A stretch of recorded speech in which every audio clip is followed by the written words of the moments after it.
Thank you very much, Dana. And good morning and half a day to the Guam Women's Chamber and its membership. And it's unfortunate that the Camacho ADA team's not here to also listen to our women's issues. But we should just move on. Thank you very much for this opportunity to speak to you. Just wanted to say that our administration has done a lot within the last 3.5 years, in spite of the pandemic, where we had to close most businesses. We had to provide more distancing and isolation and quarantining of our people, because that was the only treatment that we knew for prevention in getting our people less exposed to COVID. I am very happy that we are now coming back from this awful virus. We have managed to maintain it, and we have managed to move forward. Our economy is strong. Our finances is stable. Under the Leon Guerrero Tenorio administration, we have aggressively eliminated our deficit of $83 million that we have inherited. Under the Camacho ADA administration, they left the government with a $500 million deficit. In a pandemic where our economy has waned, we were able to do that. We paid tax refunds in a timely manner for decades that were not able to do it. We have a surplus for the first time of $30 million. Our future is bright, and under the Leon Guerrero Tenorio administration, we will move and push out a stronger economy. We will move and push out new businesses. We will help our women rise to the level that they so much deserve in their entrepreneurship. So I ask for you to please listen to what we have to say and vote Lou and Josh in this coming election.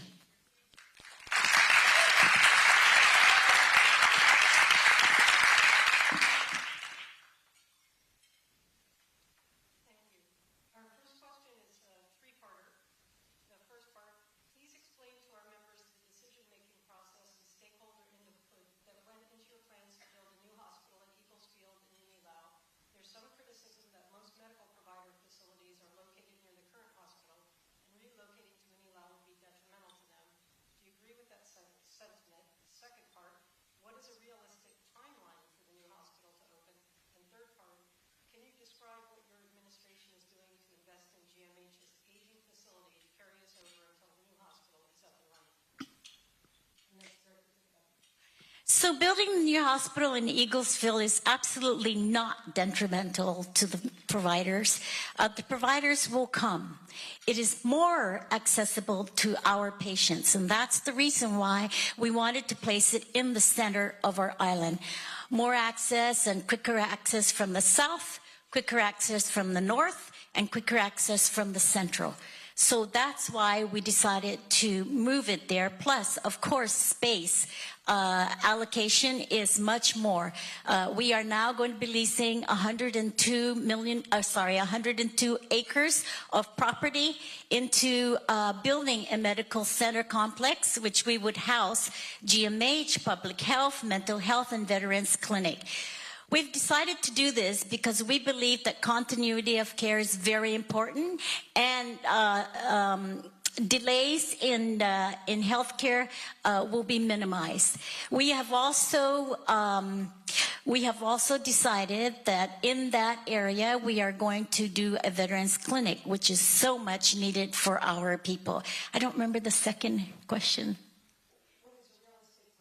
Oh, the realistic timeline for that, I think, is within 3 to 4 years. Once we get the lease going, we are on our way. Funding is there. Our infrastructure monies are there. Our ability to prepare the land is there. Our human resources there. So I'm very optimistic in making sure that this hospital is built within 3 to 4 years. The aging hospital, of course, we are addressing that. It only has a life of 5 years. And so we are looking to renovate and repair those very critical facilities, like, for example, the roof, like, for example, the electrical panel, like, for example, the leaking windows. So we are very, very focused on making sure our aging hospital continues to provide service for our people.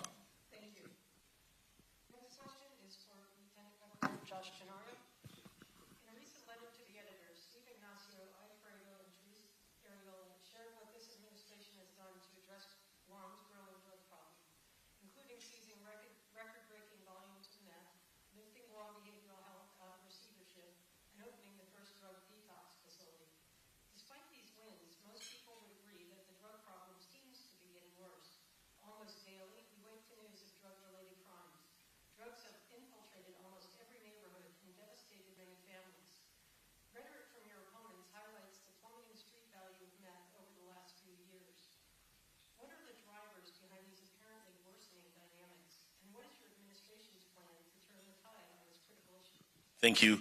Methamphetamine has been a plague on the island for 3 decades, for about 30 years. And there have been so many different approaches trying to figure out what to do. In the early part, there was a war on ice, and it resulted in a large number of people being put in prison. And of course, the prison has been at times at the cusp of being overpopulated. So our administration believes it's a 3-pronged approach. Number one, the most important part is the prevention side, and working very effectively in the school systems and in young people, not only to provide counter activities to drug, but also good information. And by the way, what we're seeing in the schools is we're seeing alcohol use, and we're also seeing vaping now in the elementary schools. So there's the big movement between the Guam Behavioral Health and Wellness Center and the Department of Education trying to push on those. In addition to making sure that we have we're recovering recreational areas and funding programs to get that done. Second part is interdiction. And we have acquired a whole bunch of new canines. Both at Customs, we got the confidence of the federal government to have our Customs officers deputized so that they can interdict these drugs coming into the post office. But the biggest complicated one is the demand. And so what we've been doing is we've been expanding drug treatment programs. We're converting and recovering the abandoned Talafofo cottage homes to have more inpatient drug treatment facilities. You mentioned the detox unit, which hadn't been around for 20 years. And we're on the cusp of opening a women's treatment facility with the Salvation Army that seeks to make sure that we have pathways for women to reunite with their families after they get into recovery. Recovery is a long process, and even that, we need more drug treatment providers. So I think we just need to continue on and expand the number of tools we have. Thank you. Next question is for the governor and involves the rising cost of living. Your administration has implemented several programs to provide short-term relief to residents struggling with the rising cost of living on Guam. For example, the government's LAPI program and the GPA monthly rebate program to help offset rising power bills for 6 months. These programs have certainly been very helpful to many families during these trying times. However, they are expiring in several months.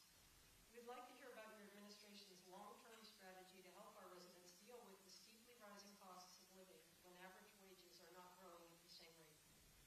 So the rising cost of living, I think when we look at it, we need to look at it as to why that is happening, and we need to control what we can control.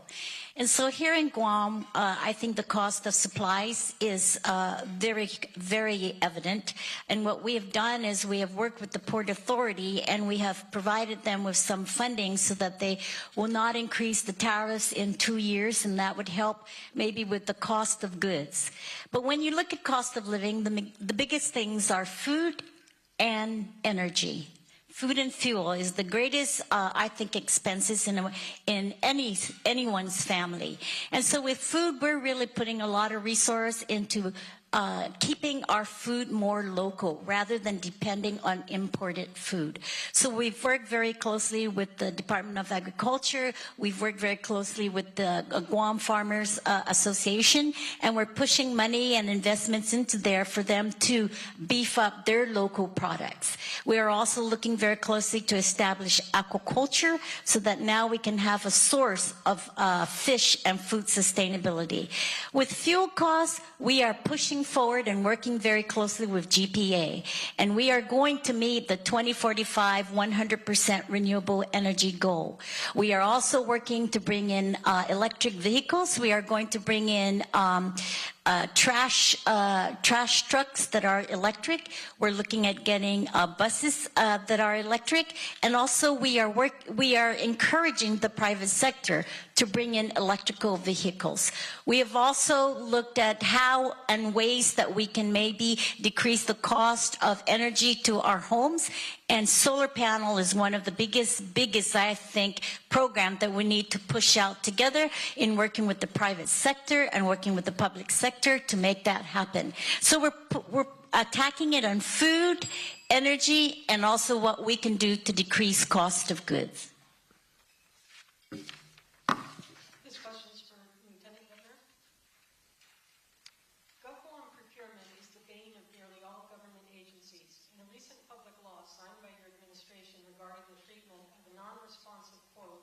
seems to have actually further encumbered the process for many agencies.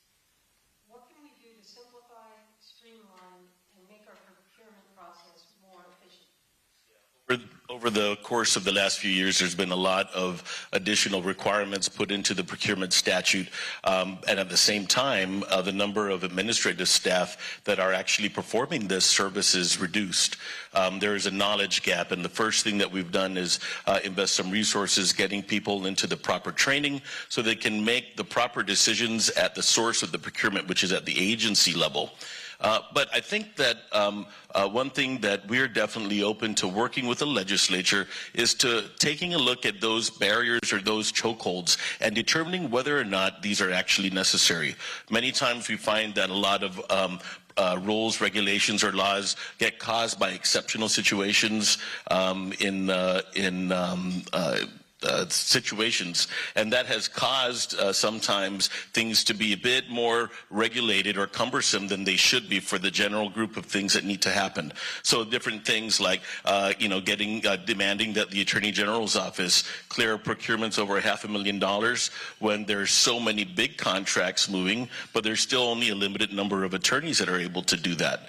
Trying to take a look and maybe refresh the intent, I think, of Senator Perez in trying to do this was to try and get things moving, and sometimes things don't result as what we think, and it's always a good sign of leadership when you're open to adjusting your strategy and figuring out how to kind of tool things and try and move it forward. So I think part of it really has to do with the number of people and the number of people that are trained. We have a limited number of buyers at GSA. Unfortunately, the pay plan for people doing procurement is not competitive. They're flocking to the private sector and the federal government, and that's another area that we're actively examining. As soon as we complete the work that we're doing with law enforcement, we'll be heading down there to take a look at that kind of thing. Thanks.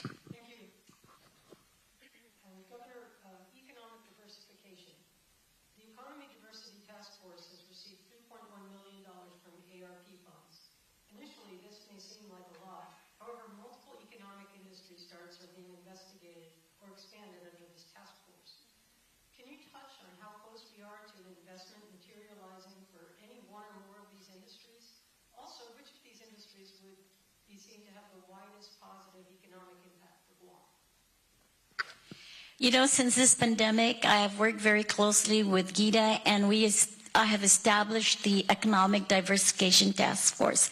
And from that task force, we came up with some industries that we think are much more realistic and practical for us to have. One of them that I'm very excited about is the Astro. You read the article from Newsweek where it identified a 3D manufacturing industry that will be coming to Guam. And during the first few months of my administration, I actually met with them. And so now what we're doing with that industry is that they're going to come over here and do a feasibility study.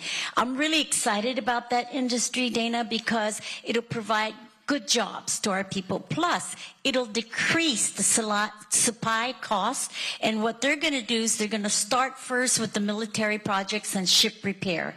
And they can produce parts and supplies right there. We don't have to worry about time for supplies. We don't have to worry about the cost of supplies other than just it'll be produced right there. I don't know if you've ever seen it. It's an amazing kind of industry. Telecommunications is another one that I know is already here, and it's growing very tremendously. We just did a groundbreaking for another landing cable location, and when we push the telecommunications, we are also working with investors from Hong Kong who may be coming over to Guam to take advantage of our first very strategic geographical location, and second, because we are under U.S. rules and regulations, it's a great incentive for them. And the whole Ukraine and Russia and China situations and geopolitical is making investors look at other places to come. So I'm excited about telecommunications. I'm excited about 3D manufacturing, and also, of course, other industries that are coming. Thank you. Next question is for Lieutenant Governor Josh Tenorio. We questions, if any, do you feel would be good candidates for privatization or public-private partnership? What specific benefits could be realized by making such a change? Sometimes, depending on the situation, getting on a private or nonprofit partner allows you to perform the service faster than you would imagine. So, for example, we have outsourced a whole bunch of drug treatment programs out to the nonprofit organizations. We currently outsource homes that are 24-hour homes for some of the most needy of the island that are under our care for 24 hours. And so I think part of what I see in the future is continuing to identify all of those business lines that can come into play that can help make government more responsive. So I believe that areas in solar panels and solar energy into the school system, school maintenance is another area, and having access to professionals, skilled professionals and executives that we don't have access to in the government. This is in the engineering side where we already see that in public works and in the utility agencies. Those are all areas I see that there's been a very positive impact in the partnership and the contracting of the private sector and the nonprofits coming into the government realm. The next thing I think that we're proposing, and Guam Economic Development Authority is helping Public Works do this, is they're going to be convening a whole bunch of town halls and engagements with the Guam Realtors Association, the Contractors Association, the Women's Chamber, and the Guam Chamber. And that's to establish parameters in which we can go out and rely on the skilled professionals on our island to do self-certification for different kinds of things. So if it's on the sanitary side, if it's going to be on building occupancy permits, what we're telling the government regulators is they would be able to establish the parameters and the practice and approve and select which of the firms can meet that standard and allow the private sector and the developers and the people to be empowered to identify these resources and be able to facilitate some of this bottleneck we oftentimes see in building permits and such. So I think that's the next phase, and I'm excited that I think that's going to be a remarkable thing for the future. Thank you. Next question for the Governor, support for small business. Many of the ARP funds for small business were designated to cover revenue shortfalls caused by the COVID-19 pandemic. This money, sorely needed, has been a great help. Looking forward, can you discuss your administration's long-term strategy to stimulate small business activity, which is known to be the engine of economic growth, and specifically among women business owners? Is one of the things that I totally recognize is that small businesses is the backbone for our economy here. And also, women entrepreneurs are very successful in their businesses. So we encourage them very much to continue on with the Guam Women's Chamber of Commerce that helps the resources and to them. One of the things that we're looking at is what can we do to help them have access to more financial resources. So we are working very closely with GIDA. GIDA has a state small business program that works with banks, and how it works is the banks will lend money to the small businesses, and they get the collateral from this SBCC grant. That's, I think, a very great opportunity for women to take care of. The other thing, of course, is the workforce. Workforce is always a challenge with businesses. So we're working very closely with GCC, UOG to provide the training, to provide the boot camps, to provide the skills to train men and women to get into the workforce, and so we can use and really take advantage of our local talent here. Another big thing, I think, is how do we support women so that they can go out there and tend to their businesses. Childcare is a great concern for women, good quality childcare, and our administration has pushed out millions of dollars to childcare. We've given vouchers to the families. They now do not have to pay up to $675 a month for child care services. That does great wonders for not just their budget, but also their opportunity to pay attention to their businesses. We also have given childcare providers the money so that there's that services available for the women. So our administration is very sensitive to small business. We're extra sensitive to women-owned small businesses.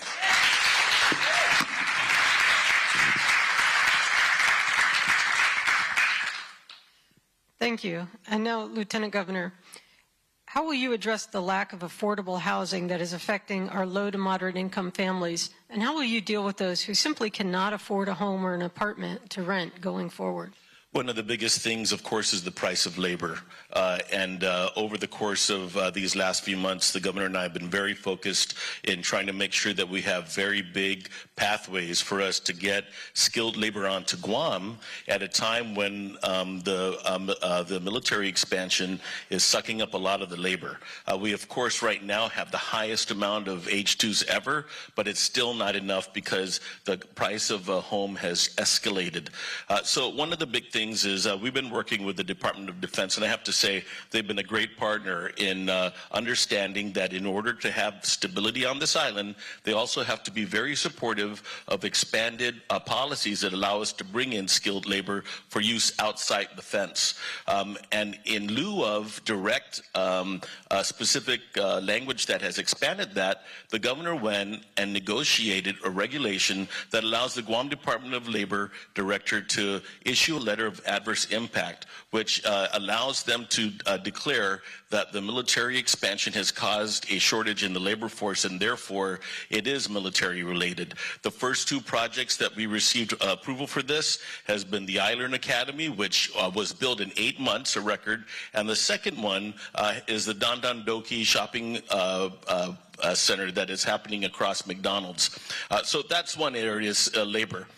Cost of materials and supplies, the governor, I just promoted you. Or demote, I don't know. Anyway, you know, she talked about additive manufacturing and the ability to bring in these resources, the technology to be able to create some of these construction supplies that are needed to try and make sure that we keep costs down. But the other thing has been making sure that the tariffs are frozen over at the Port of Guam. The other thing is that we've got the military to agree to focus on housing as a joint issue in which we're going to be addressing a lot of federal policy to make it more affordable for housing to be constructed. Thank you. Governor, on the business privilege tax, a new public law enables businesses with gross annual revenue of $500,000 or less to pay 3% BPTs. For the remaining businesses, do you think a permanent rollback in BPTs from 5% to 4% will help stimulate economic growth?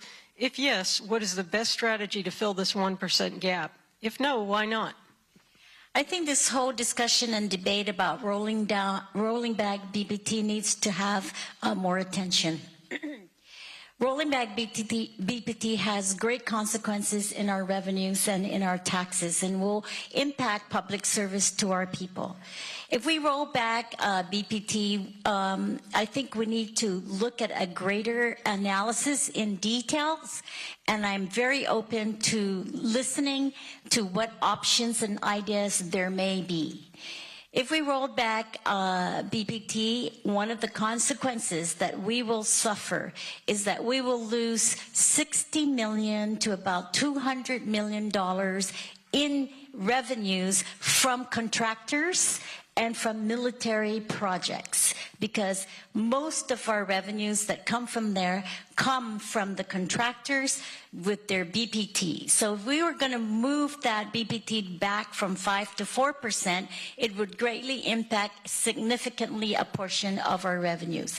So 90% of our businesses are paying 3% BPT. And what we need to do is we need to really maybe look at, should we totally reform our tax system? Should we look at a total revision of how our revenues come in?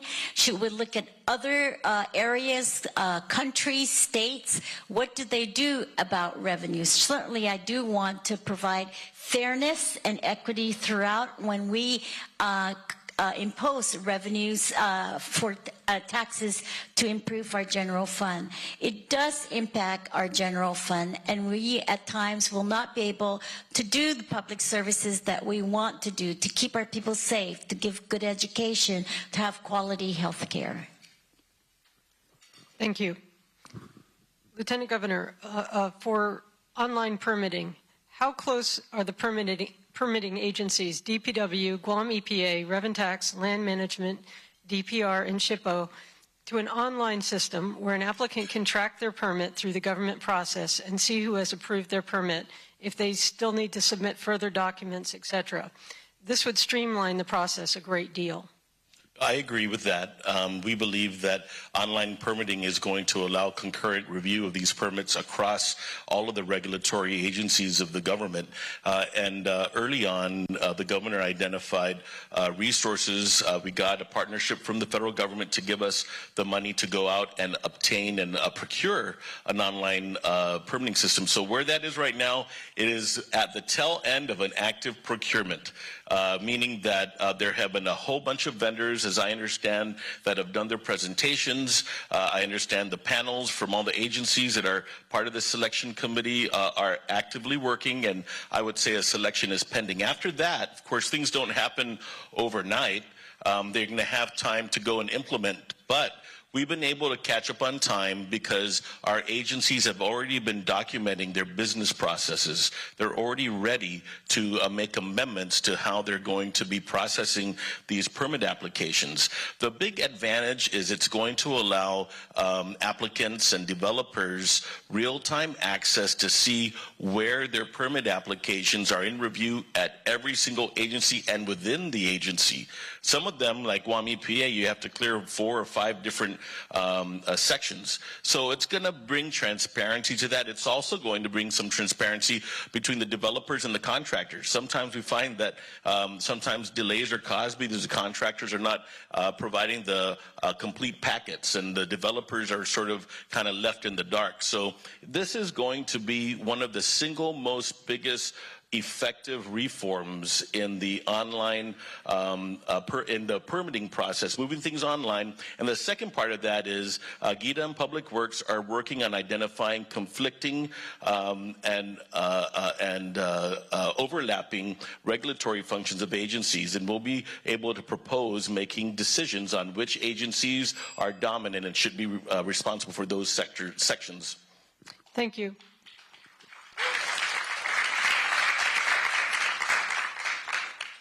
Our next question is for the governor on public school maintenance. The Guam Department of Education has had problems maintaining public school campuses for decades. What can your administration do to help GDOE successfully maintain its school campuses? Is a dedicated source of funding the answer? Public schools already have a dedicated source of funding to the real estate property taxes. What we need to do, I think, is push out many of the grants that we have. We have grants that we have gotten from ARP for education. And I just heard the acting superintendent on the radio talking about pushing it out. And his biggest concern and problems, of course, is the bureaucracy within the Department of Education to move those supplies, to make those procurements, to make sure that the repairs are done. One of our I would say area of needs for improvement is in maintenance. And government facilities, we have nice government facilities, but unfortunately maintenance is not as up to speed as I would like it. So we're working very closely with the Guam Contractors Association Trades Academy to train people to be maintenance workers. When we talk about construction, we should also automatically think about maintenance. So the funding is there. It's a matter of pushing it out. It's a matter of, I think, streamlining bureaucracy so it can go really fast. And also we need to put the workforce and the human resource to do the maintenance. Believe me, our children are very valuable to us. They are the values of families. And we, the Leon Guerrero Tenorio administration, are very focused on making sure that our kids are safe in their schools, that our kids are healthy in their schools, that the teachers are there, competent to teach our students, and to make sure that they are in a conducive environment to learn. As leaders, we need to pump all of those resources in to protect our children, to grow our children, and to make sure they learn the best for their potential.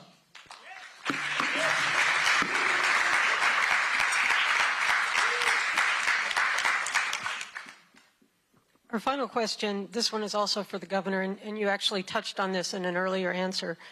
Current law requires Guam Power Authority to transition to 100% renewable energy by 2045. Do you think this goal is realistic, and how should our island approach it so that it's viable economically as well as environmentally? Yes. You know, one of the things that Josh and I did when we first started is the autonomous agencies are autonomous. They don't report to us. But what we've done is on a regular basis, monthly, we talk to them, they report reports to us. So we're very much in touch with GPA and GWA. GPA assures me that they are on the road to meet 100% of renewable energy in 2045. They have solar farms all in place. They have battery storage all in place. It's just a matter of bringing up that capacity to meet the needs of our people. They've also assured me that with Okadu with the Okadu plant, they're going to be using clean fuel, and it's going to be less costly for our people, cleaner for our environment, and definitely energy renewable will be met, assured by GPA.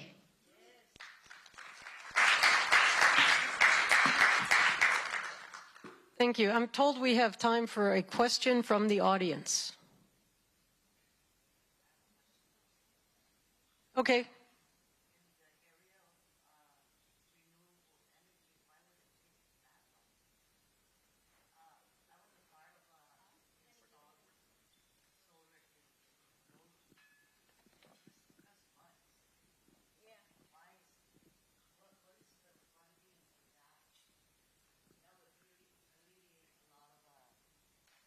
High cost of energy.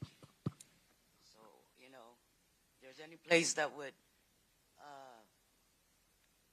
adapt to that kind of energy efficiency, it would have been done decades ago. So why is it going to take that long? So the technology of energy renewable has just been much more advanced now.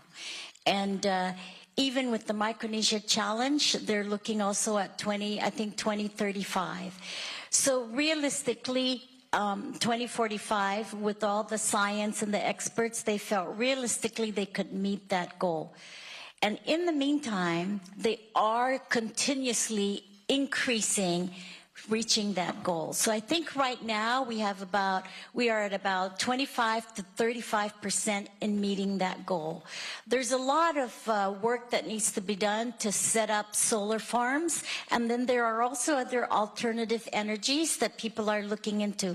For example, windmills. And but solar energy has been the much more favored source of renewable energy here. In addition, I think GPA needs to transition and make the plan and their business model so that then renewable energy would also be beneficial, not just for GPA, but also for our people. Again, taking into consideration the environment, taking into consideration the costs, taking into consideration the bureaucracy. But I want to say that GPA is actually very actively moving towards that direction. And let me just add, they're going to beat that deadline for sure. Part of it is the battery technology, the storage of the energy. And I think in the last couple years even, there's been a dramatic turn of events where the batteries are now even more reliable and long-lasting. There are periods of time because of, especially now, we're in the rainy season, right? Where the amount of solar that you can generate is a little bit limited. But I think the reason why they're looking at that is is bringing in these the batteries. They managed to. They have a battery farm, or I don't know if I should call it a battery farm, but a battery cluster over in Talofofu, but also in Mongmong, repurposing that old power plant that got abandoned, and that's really causing a lot of more stability into the system. Hafri, go You know, ahead. we just had a discussion with the family, and there was a drastic jump of power, and it went from, you know, like workable 500 something to nearly 800, and that's just to, you know, to cool basic, supposedly energy efficient air cons, right? So we're talking energy, right? So families have turned to, I have quite a few families, and I was working closely with Micronesia Renewable because of something came up. I didn't go all the way, but I did help to install the Malolo solar farm, and then got involved with the Micronesia Renewable. And we brought them to our attention just recently, because we're looking at, like, either you invest to the high cost of investing into it versus, you know, the 30-year plan of, we're looking at what we can do and trying to cut the costs. But in the long-term end, with the continuance of our children who, they're saying, oh, I don't think they're going to stick around. We can't say. We are now, you know, we were siding with our parents' homes, and we're saying, hey, the house is going to stick around, I'm sure, for the children. They go, they come back, whatever, so on. But we want a long-term, energy efficient, you know, and if we can't really handle the costs now, come on. Fuel, food, a dozen eggs now is coming up to what? $5? I totally agree with you, and that's why I think working with the private sector and people like you that are advocates for renewable energy is, I think, a start in the very right direction. We need our whole community to gather together, to work together to get us to that level. 2045 is just a time goal, but we can work hard to get there before 2045. Yeah. 100%.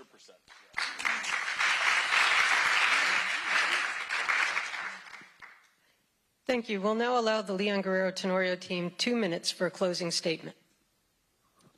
I just want to thank everybody for giving us your time this morning. Over the last 3.5 years, we worked very diligently trying to really improve the responsiveness of the government. And despite this pandemic, we were able to really make tremendous progress in the area of public finances, where we were able to pay off the general fund deficit of $83 million that we inherited. That allowed us to pay tax refunds without borrowing any money in record time. It allowed us to invest. It allowed us to invest in the salaries of our public school teachers, giving them a 20% across the board pay raise so that we can pay educators with dignity. It allowed us to go and increase the pay of nurses in our public hospital and in our public health so that we could mitigate them leaving the island for these $35,000 signing bonuses.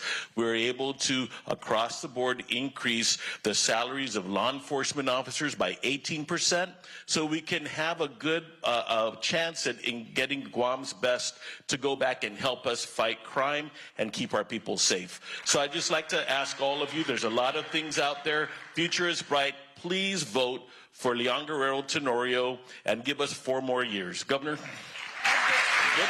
Thank you very much for the time.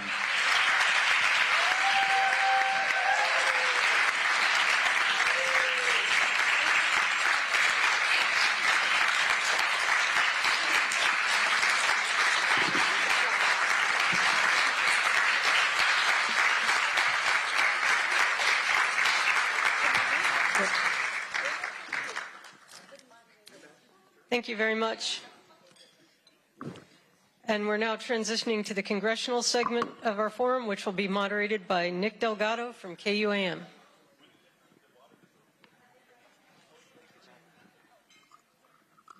Thank you so much, Dana, to my colleague there from PDN for hosting a great conversation and for the questions from the community and from the Guam Women's Chamber of Commerce.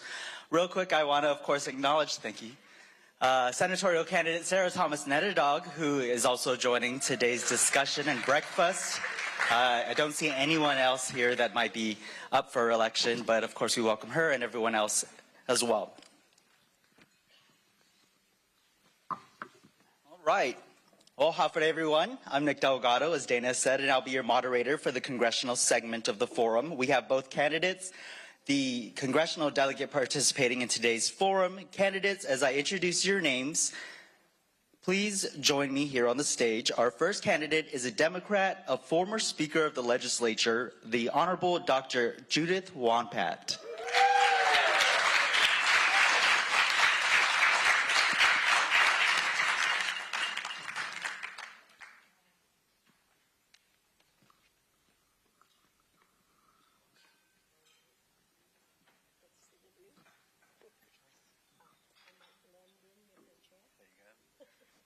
Hafide. And our second candidate is a Republican and Senator in the 36th Guam Legislature, the Honorable James Moylan.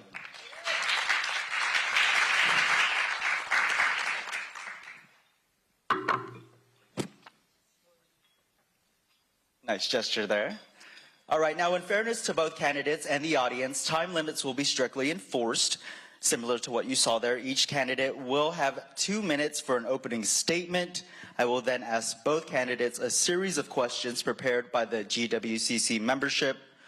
Each candidate will have 2 minutes to answer each question. To ensure fairness, again, the candidates will rotate the order in which they respond to questions. And finally, each candidate will have 2 minutes for closing statements. Got it?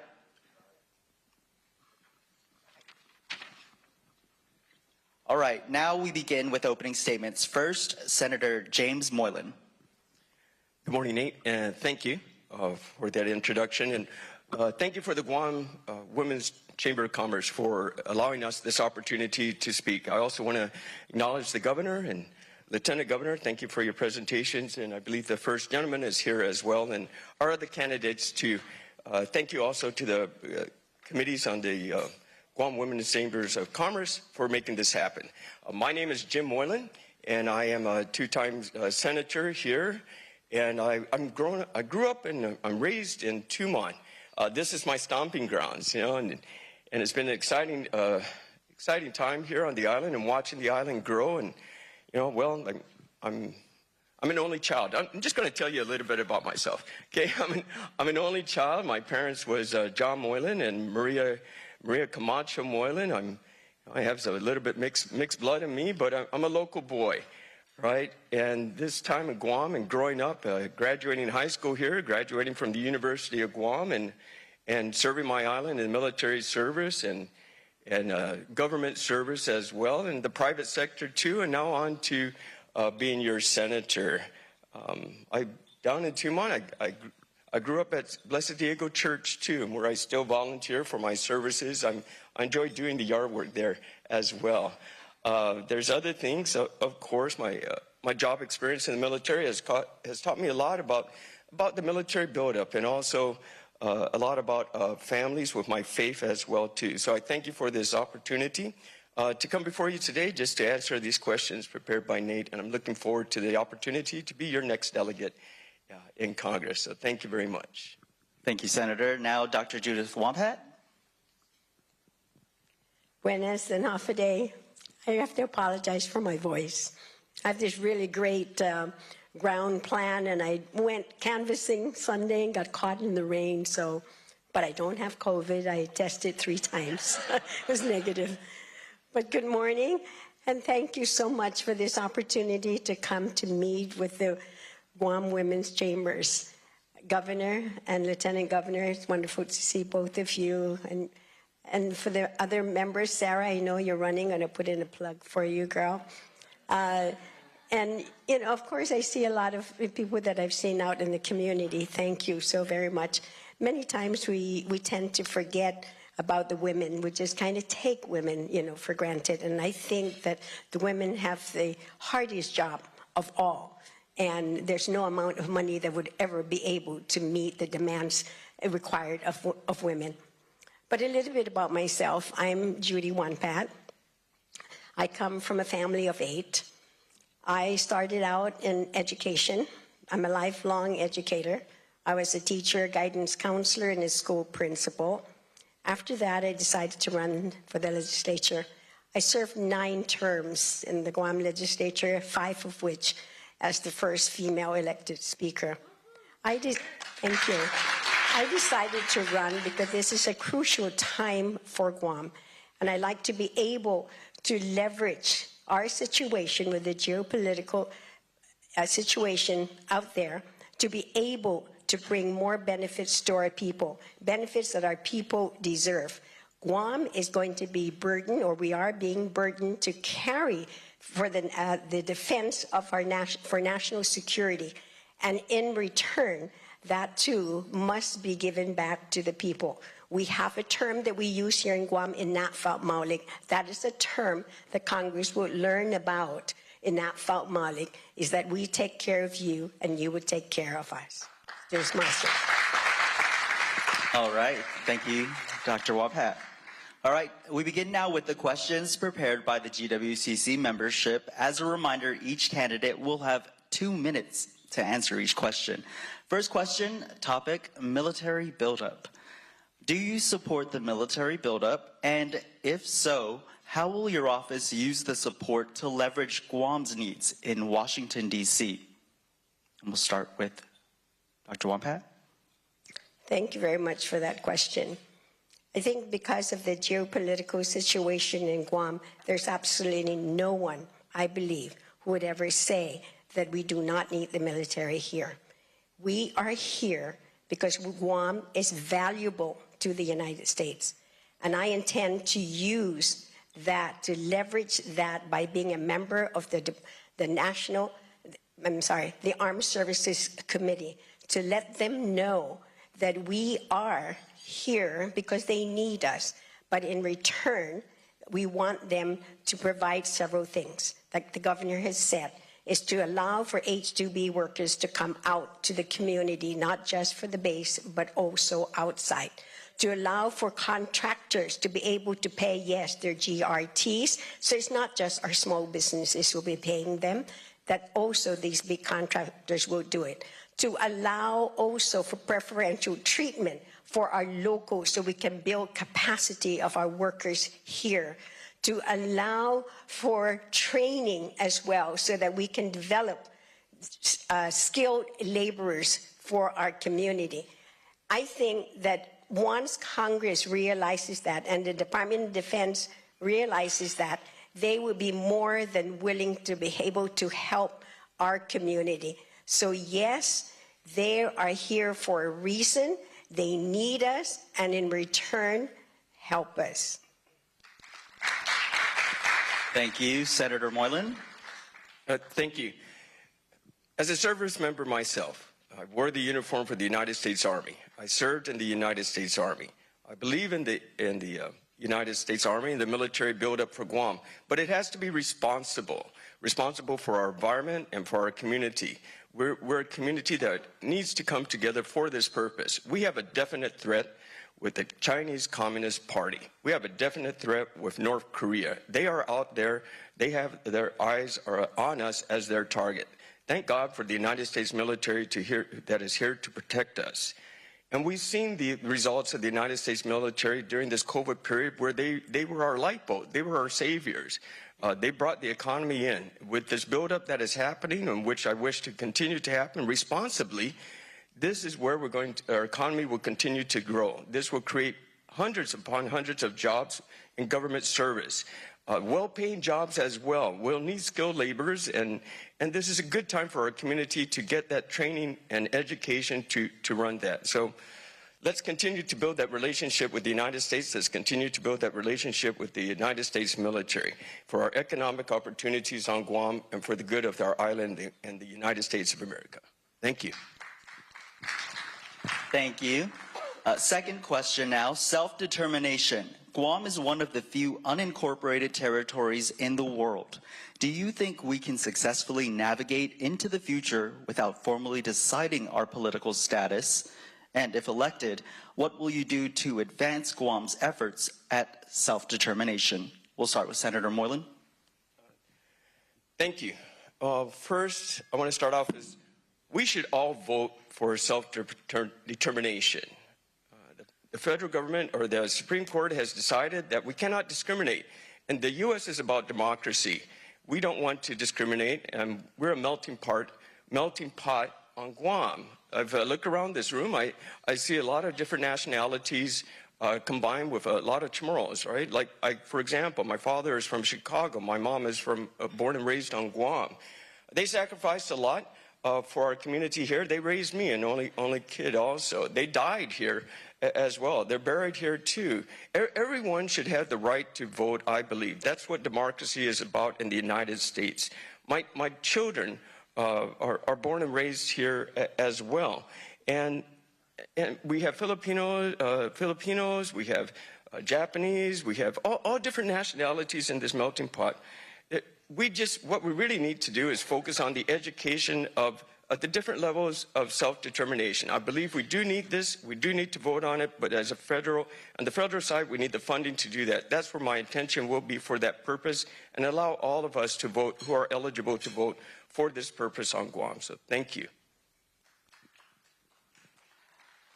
Dr. Wampat.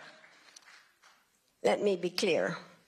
Guam is a colony, and those who are colonized are the ones who should be able to vote to decolonize, and that's the Chamorro people.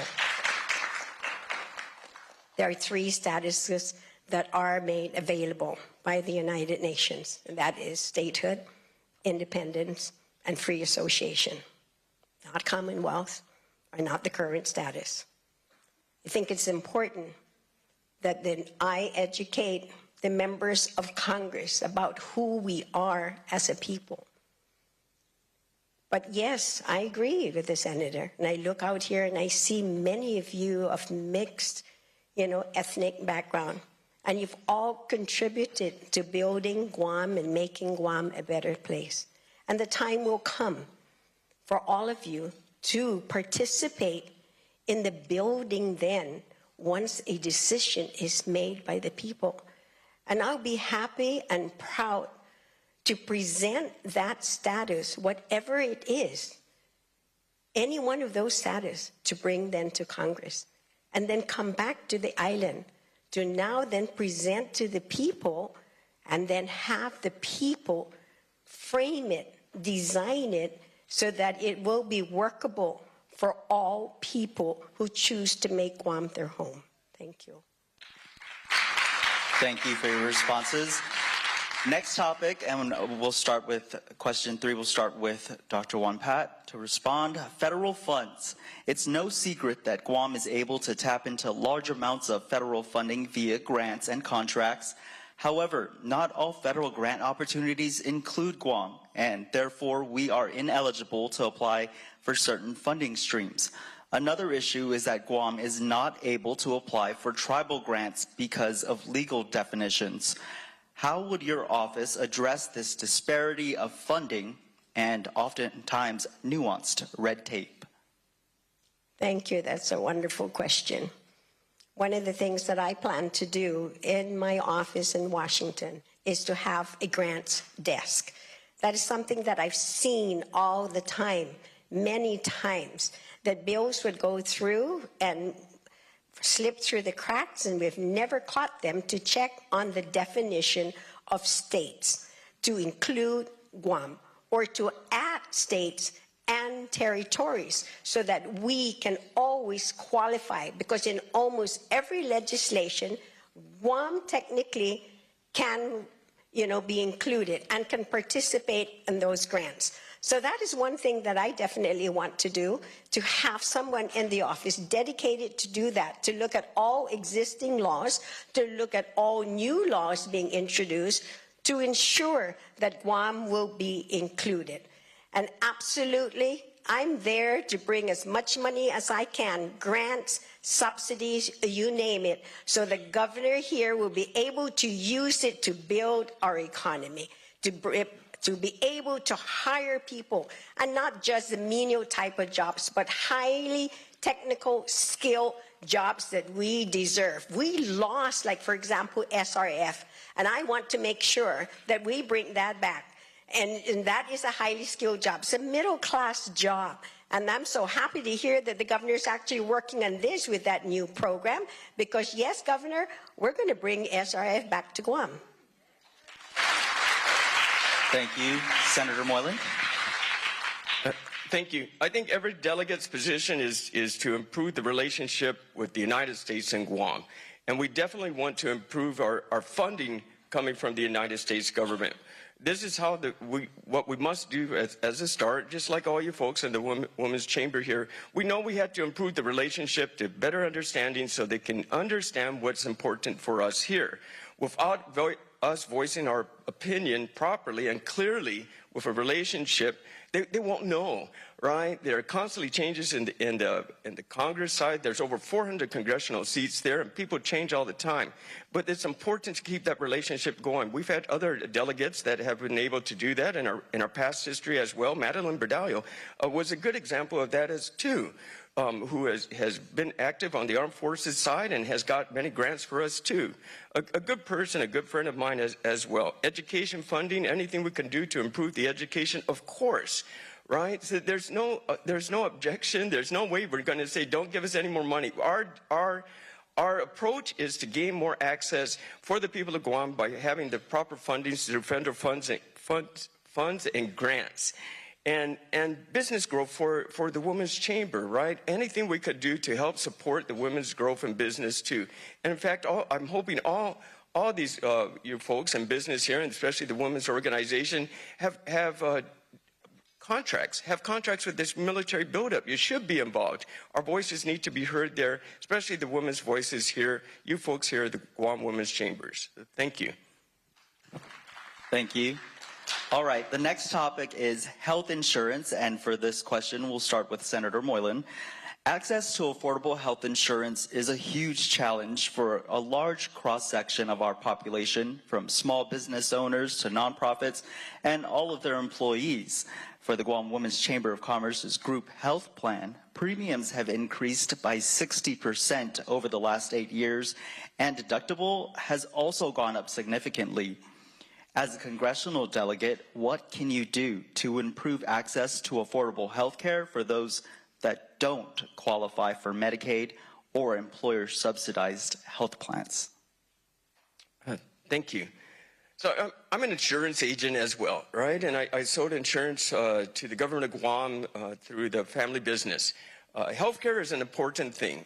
We recognize small companies that don't have the amount of employees to have access to healthcare. It's very difficult to do such things. Healthcare insurance is based on bundling. It's based on larger groups and less claims and so forth.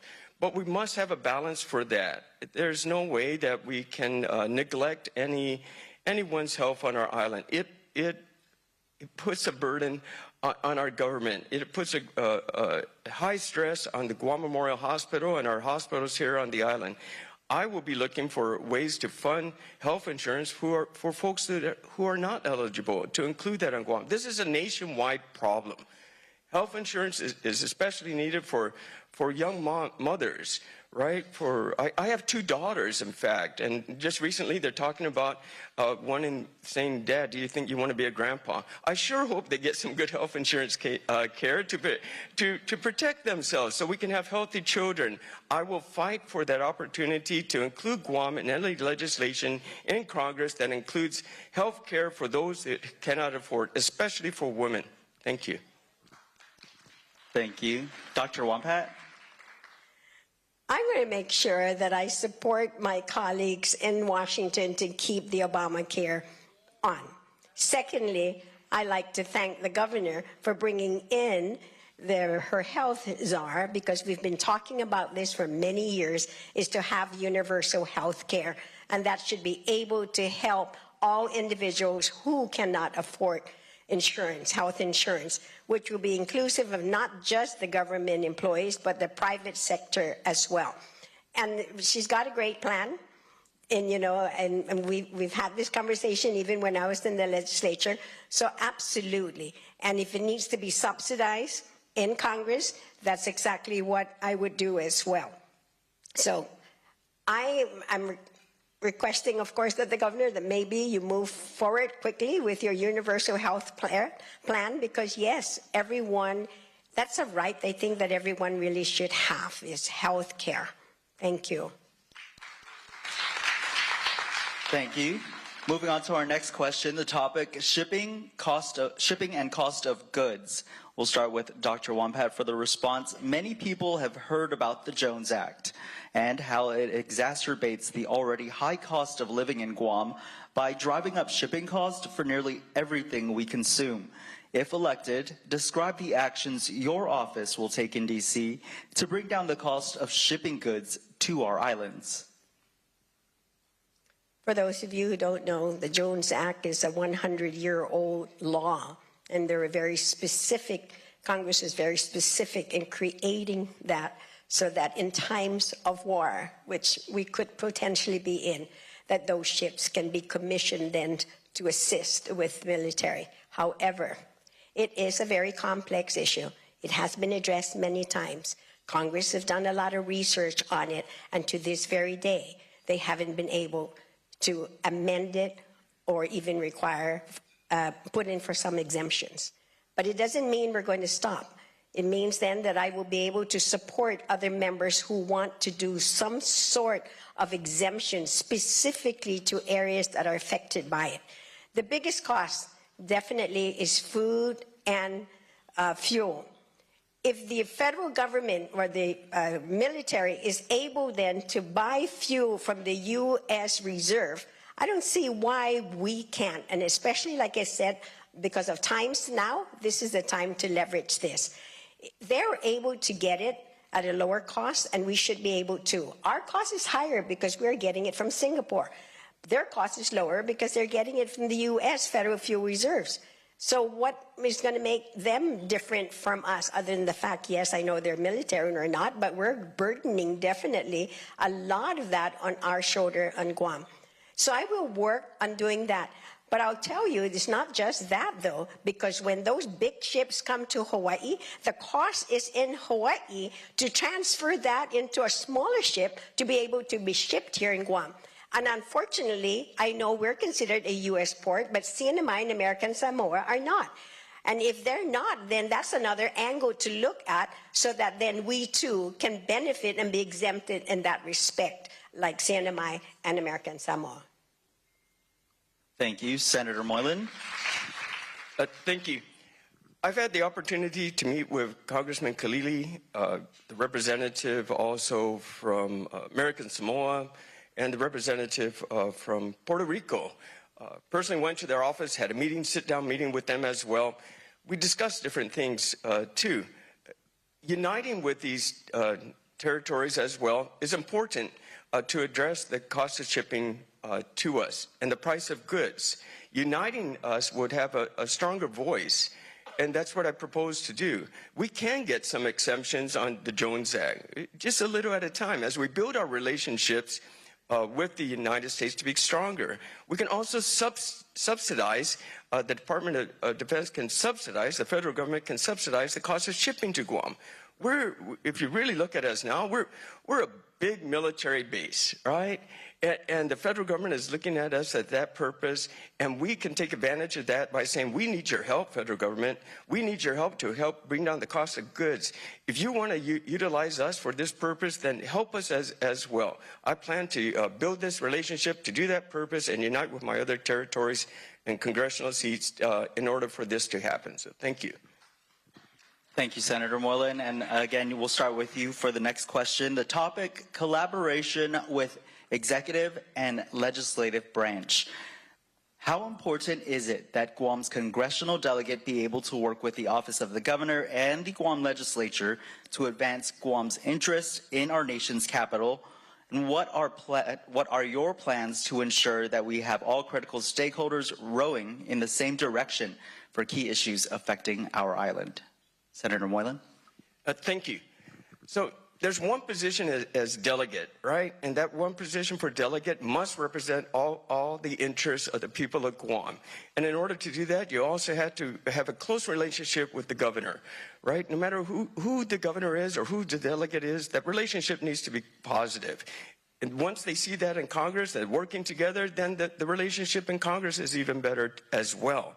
I will work closely with our governor, whether current governor or next governor, whoever it may be, right? The importance is that we are united for our one voice in the United States Congress, as well as the Senate too, right? We need to continue that voice to be heard. I will even take it as far down as, not far down, but the mayors need to be totally involved with the congressperson as well.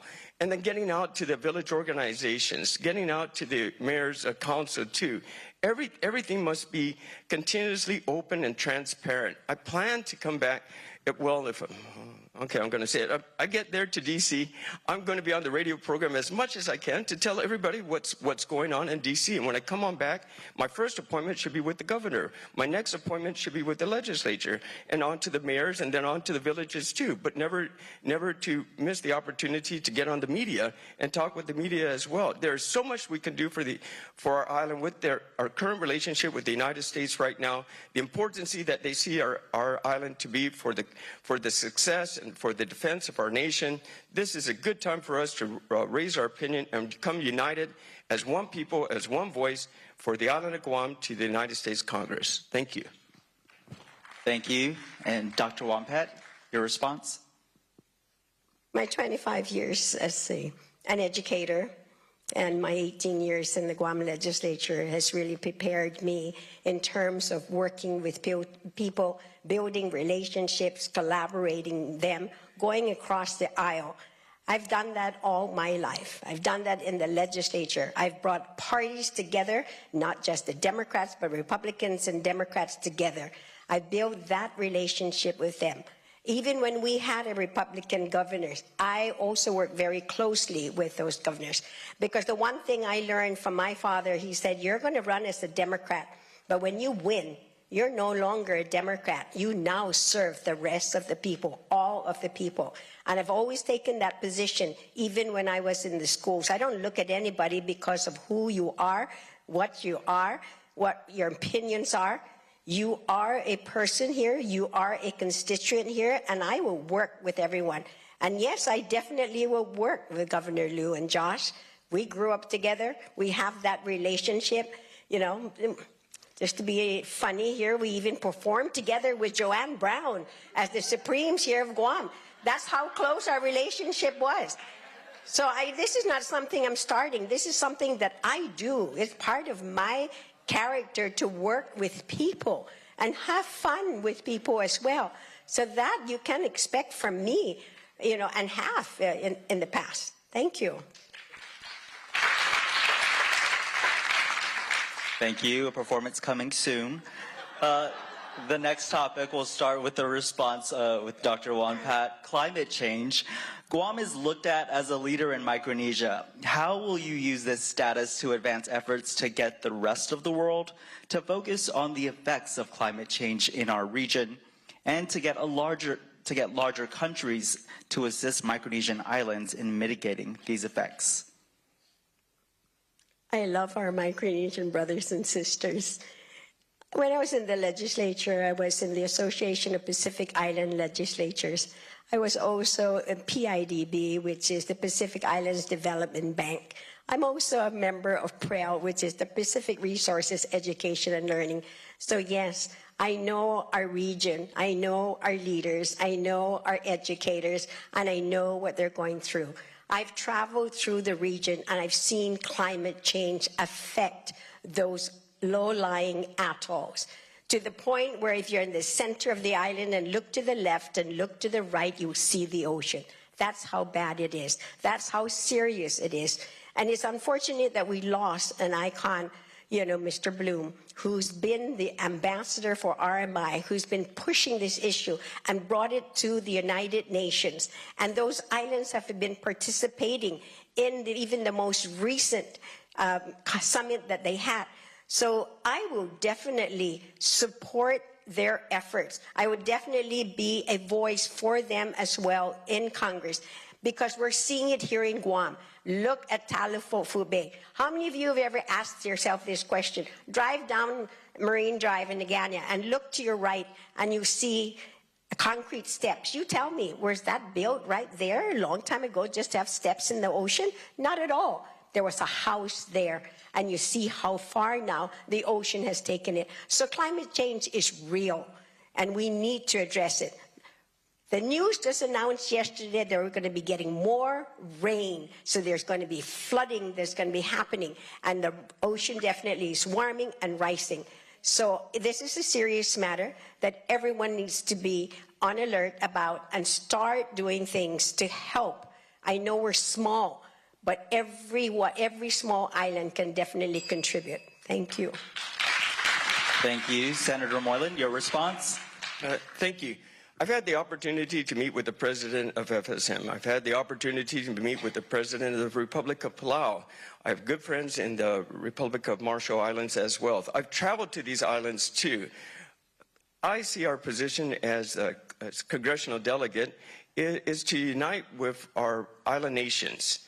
Right? We had the same purpose in mind. The United States looks at us as one body, really, even though they're independent nations. But it's important for us to come together for the effort of climate change as well. As we go through this together, it's the one ocean, right? And how can we solve this? It's by uniting together and getting our voices heard to the United States. And that's through your congressional delegate that I wish to be. These are important things to get done. Studies need to be further done, research as well. Money is needed to provide and educate people too. I will be more than happy to co-sponsor bills that would address this for the protection of our island, for the protection of our sisterine nations as well. So thank you for that opportunity. Thank you for the question. Thank you, Senator. And the next question, we'll start with your response again. U.S.-China relations, for better or worse, China has been increasing economic presence on Guam and throughout Micronesia. How can Guam balance this presence with our U.S. military buildup and use it to our advantage? Thank you. I would say it's for worse. Anytime the Communist Chinese Party is trying to advance into the United States, Guam being one of them, that's dangerous. They are a threat to us. North Korea is a threat to us as well. So thank God we have the United States military here to protect us and service us. They are trying to infiltrate into the outer islands, into our sister Micronesian islands as well. Basically, what we have in this room is an example of free enterprise, women's free enterprise, women's voice to be heard. Communist parties will not allow that. We have to be very careful of how this comes about. I'm very concerned also on our borders right now with these folks that are coming in. I think it's important that if they're entering our borders illegally, I don't know who these people are. I don't know if they're trafficking humans, ladies too, right? I don't know what drugs they're bringing in too. I don't know if they're Communist Party related. I'm very concerned with that. I think we need to see what's really going on, consider them a threat, continue our military buildup, and continue our relationship growing with the United States of America to protect us and to protect our sister countries around us as well as the NMI. So thank you. Thank you. Dr. Wonpat, your response? It's really very important that, yes, we have a very good relationship with the region. And as you know, the president just had a summit with all of the leaders, the Pacific Island leaders, and thank goodness our governor was included in that as well. It is, and I've seen that in the region when I've gone around, that yes, the Chinese, Communist Chinese have been offering free loans, no interest, but and they're desperate. But then at the same time, the United States needs to beef up its own support as well for the region. They're going there, they need the region as well. We're in the front line, we're definitely the tip of the spear, but all the other islands are also going to fall in line and they're going to be needed. They need to realize that if they don't step up and start to help these region islands, these small islands, that yes, they're going to go with those who are going to be able to provide funding for them to build their infrastructure because they don't have it. And it's high time that they do this. And with support like myself, who knows the region, know the leaders, that, you know, be able then to share that information with my colleagues, because it is better that they help them to build capacity in their own islands so that then they become less dependent, yes, on the United States, or even have to leave their island to come to Guam or to go to Hawaii or elsewhere. So absolutely, this is a time now, and I think that the giant has awakened, and to realize now that there are all these other allies, basically small allies, that are going to have to be helped. Thank you. Thank you for that response. This next topic, Medicaid cap, and we'll start with the response from Dr. Wampat again.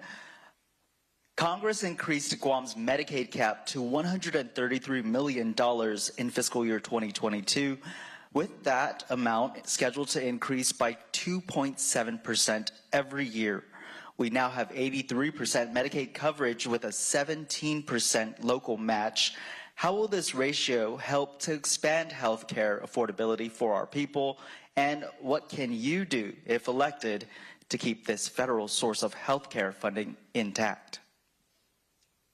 The one thing I have to say about women, you know, we don't settle for less. And I love it when the governor went there and she was told by the delegate that maybe we should ask for 50%. And she says, absolutely not. I want 100%.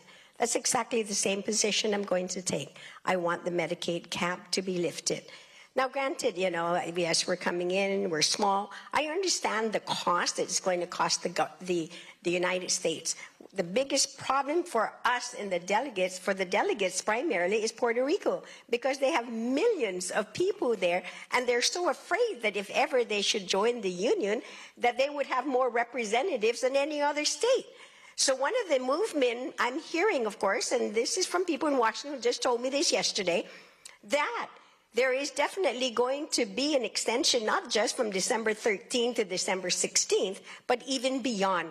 But we still don't know the exact extension date of that 83%, but we're definitely going to work at 100% to remove that cap. And I have to say this because the chairman on National Resources was basically telling me that, you know, we need a voice in this committee because we want equity for the territories. And that exactly is one of the equity we want for Medicaid. Thank you for your response. Senator Moylan? We should remove the cap, and it's important for the federal government also to continuously pay this. There's no way I wouldn't argue for that not to happen. Our hospital is being really utilized a lot by our island nations as well. We have the COFA migrants coming here, and that's fine, but it becomes a stress upon our facilities, right? Our education, our hospital especially. This is important for them to utilize that so they can get the proper health care as well. The federal government will recognize that as your delegate. I'll point that out. This is important that we utilize this in support of health care, especially in support of the women, the younger women that don't have the needs to do this, right? In support of our hospitals. I would definitely make sure that this continues and the voice will be heard and the relationship will be built so they can understand clearly and bring over the Cordell to Guam so they can have that personal experience and see this happen for themselves on how important we are here in the community and how important they need to help support us for that reason. Thank you. Thank you for your responses. Final question. Topic, and we'll start with Senator Moylan for this response. Compact impact. The growing presence of China in the region, the adverse effects of climate change, as well as the strain on Guam's public services brought about by regional immigration to our island are all reasons why Guam deserves a seat at the table during negotiations of the Compact of Free Association with the FSM.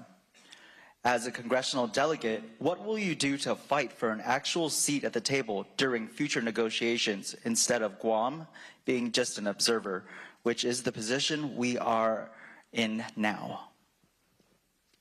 Again, our relationship with the United States must improve. That's my point, and it can improve. This is the right time to make it improve because of the interest the United States has in Guam with the military buildup. Now, the arrangements with FSM, Republic of Palau, and Marshall Islands, with our immigrants coming in here, with the compact impact, is great.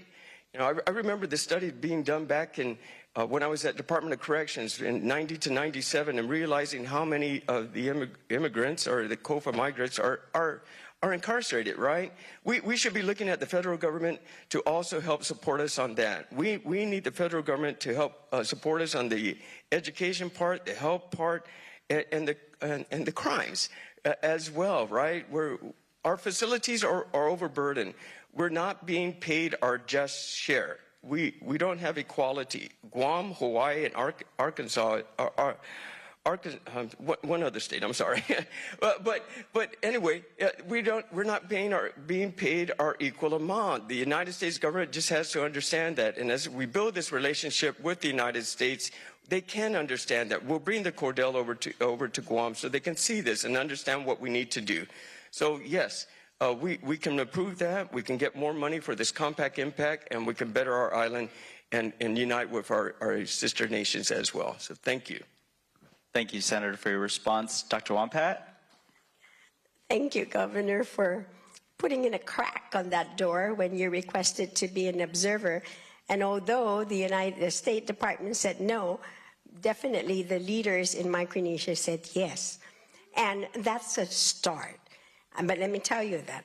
And even if we did not, it has to eventually come to Congress. And that is the time then, by working very closely with the governor, to be able to amend the compact to not only benefit, of course, Micronesia, but to benefit Guam. I know we're part of Micronesia, but to benefit definitely Guam. And there are several things that I like to see to be amended if the language is just not in there. And one is to make sure that we be reimbursed. Moving forward, there's very little we can do about the past already. What's done is done. But I do know that the University of Guam is already doing a study to come up with a methodology that will be accepted by Congress, because the DOI provided funding for it. So that's one. So moving forward, to be able then to get the monies that we deserve to get based on that methodology that's going to be accepted by everyone. The second thing is, we need to rather do this debt relief or debt swap. That means whatever monies that the federal government, that the government of Guam owes the federal government, that we're going to use that against what, they have not paid for compact impact.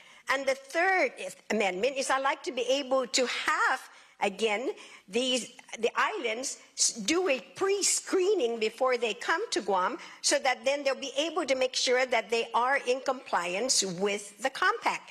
And then that, again, has been tested. Because of COVID, the governor had asked the governors, please do a pre-screening before they come to Guam. So already precedents have been set. We can definitely use that. But I know that our relationship can definitely improve.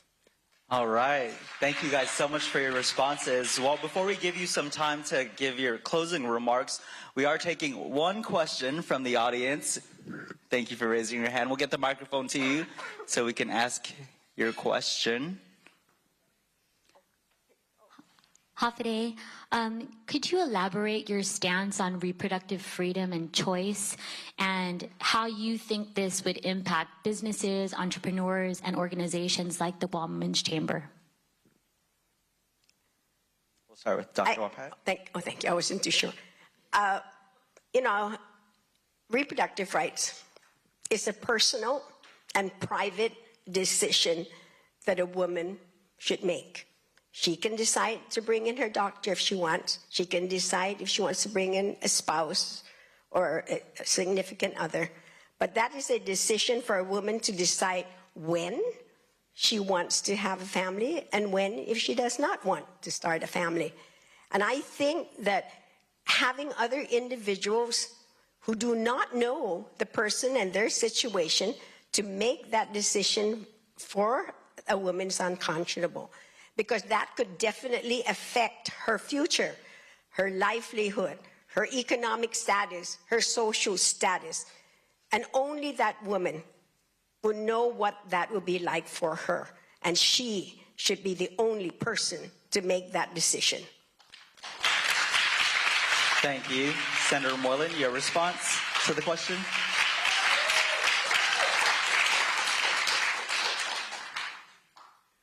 Thank you. I'm pro-life. I'm an only child, and the reason I'm an only child is because my mother had a great difficulty with her pregnancy with me. And together they decided, Jimmy's the last guy. So, you know, that's what I got. But what is important on women's health, my position is that we need to improve the funding for the women's health situation. I have 2 daughters. One's talking about having their child as well. Their health is the important thing for me. Their decision is, I understand, right? My decision as pro-life, I want the best for both. My position as a delegate is to ensure that we have funding for women's health to improve. I recently fought during the budget session for the labor and delivery ward at Guam Memorial Hospital to be fixed, you know, and we did get some money going in that direction, but it's unfortunate that we don't have that facility up to par out of respect for the ladies and out of respect for our newborn children. That's my position. I thank you for that time. Thank you. Thank you both for your questions. I know we have others out there that want to ask questions, but unfortunately we ran out of time. So you can meet with the candidates after the event here, and you can go ahead and speak with them one-on-one. But now we get to the part of the event where we give 2 minutes for each of you to give your closing statements. We'll start with Dr. Wampat. Thank you very much. I want to thank the Women's Chamber for this opportunity. And, you know, unfortunately, I know I wasn't really a businesswoman at the time, but I will join. I'm a businesswoman now, so I'll tell my daughter to join as well, so catch me outside. But thank you for this opportunity, for allowing me to come and share with you, you know, some of my issues, where I stand on the issues.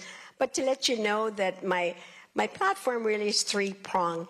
It's securing our families, securing our economy, and securing our environment. And when I talk about families, it's all aspects of a family. And just think of this, not just our manumko, our disabled, you know, those afflicted with, you know, an addiction, our veterans, you know, rent, of course, is a big issue, owning your own home, jobs for our families so that we can build our economy, protecting our only one aquifer, our drinking water that is so critical, on our coastal waters, because that's where, again, our livelihood, you know, comes from. So with that, I'd just like to say that, you know, I feel very passionate about these issues because they're all interrelated. That will determine whether our island thrives or not. And so I like to be able to take advantage and leverage our whole geopolitical situation and the military buildup here in Guam to benefit our island. There has to be a balance inside and outside the fence. So with that, I humbly ask for your vote, and I promise you that, you know, I will work hard for you. I do it the old-fashioned way, is to work real hard, and that's what you're going to get from me. Thank you. Thank you, Dr. Wampat. Senator Moylan. Thank you for the forum. Thank you for this beautiful venue at the Hyatt. Great service, great food. If there's leftovers, I plan to get some. But this is a good thing to do. Thank you for the Guam Women's Chamber for putting it together so we can get the word out to show what we plan to do as a delegate. I support the Guam Women's Chamber's efforts to promote business for the purpose and equality as well. I have 2 daughters. I don't want them to be discriminated either. It's important that your voice continues to be heard. I'm here to listen to you. I'm here to promote you. And when I'm in D.C., I'll be there to look for measures that promote the well-being of the women's organizations too, to include their health. I'm ready to work for you. I'm ready to get to D.C. and come on back with all the exciting news I can provide for you as well. Allow me that opportunity. Allow me of your vote of confidence. I won't let you down. So thank you very much. Viva Guam Women's Chamber of Commerce. Thank you to both candidates for delegate for joining us for the discussion here today and taking the questions and giving the responses for the chamber here. Ladies and gentlemen, we have come to the conclusion of our program for this morning. We hope you have found it educational as you decide to cast your votes in the upcoming general election on November 8th. Early voting is available now through November 3rd at the Westin here in Tumon. Voting hours are Tuesday through Friday from 9 in the morning to 6 at night. Voters can also cast their ballots closer to home with every early voting satellites from the north, central, and south regions of the island. Satellite voting stations will be open from 10 in the morning to 3 in the afternoon. First, it's tomorrow, October 15th, Ukadu High School. Then the following Saturday, October 22nd at Guam Community College. And then the final Saturday of the month on October 29th at the Mauricio Martyrs Memorial School. Voters registered in any village can vote at any of these satellite stations. If you are not registered to vote, we have volunteers from the Guam Election Commission on site to help you register right now. We thank you for sharing your morning with us, and if your schedule allows, please stick around to chat one-on-one with the candidates. Thank you, and have a beautiful day.